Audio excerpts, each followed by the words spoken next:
I'm going to try to keep up with you. Yes, sir. Sit up, sit down.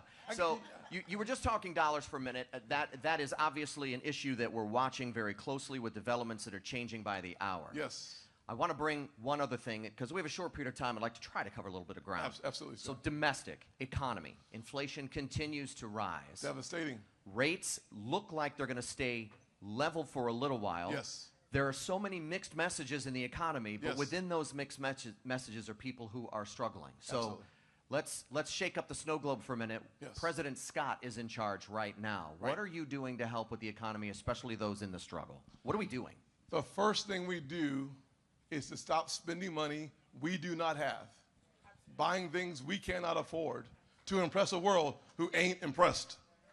Number one, $33 trillion of debt amassed over the last several years makes our current interest-only payment $572 billion, not touching the principal, interest only.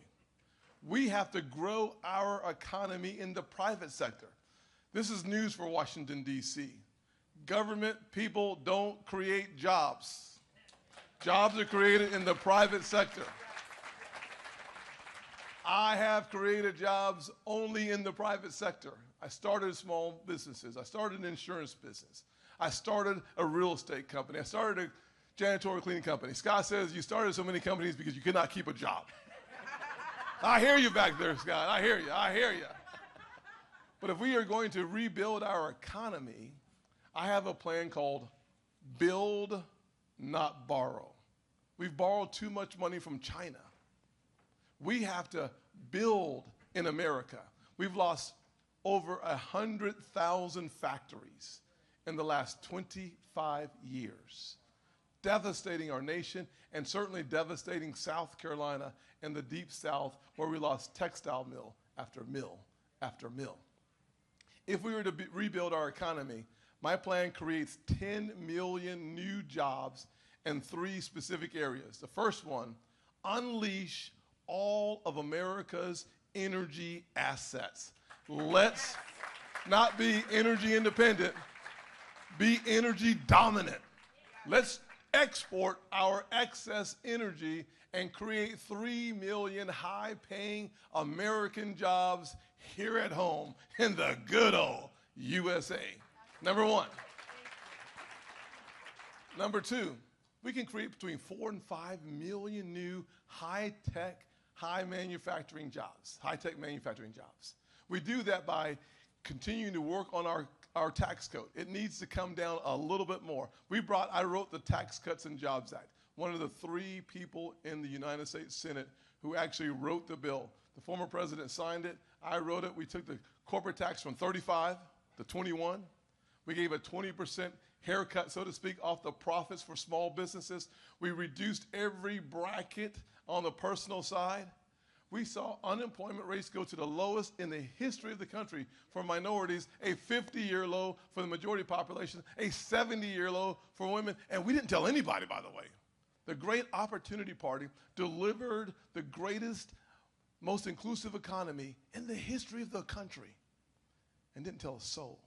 $2.4 trillion tax cut. We would have to reduce our taxes a little bit more on the corporate side and on the business side so that we would bring back those factories back to America so that we can compete against China by having supply chain resiliency.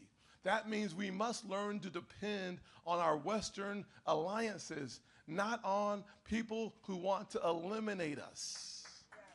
I call that common sense.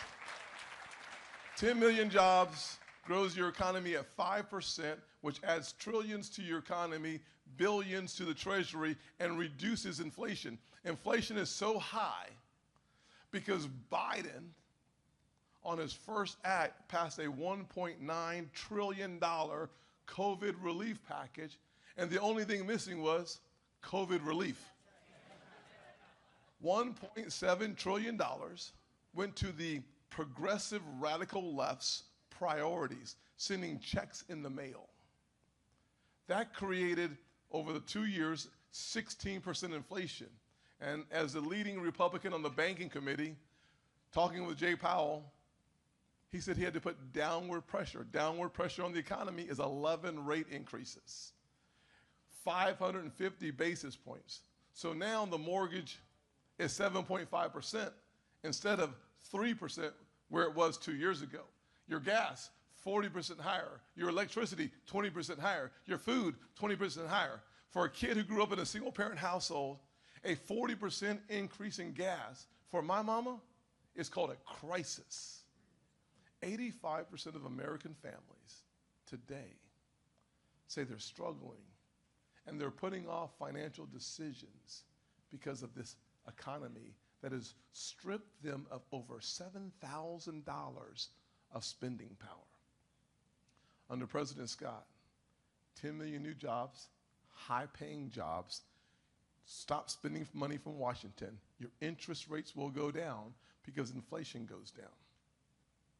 Senator, you mentioned your mom.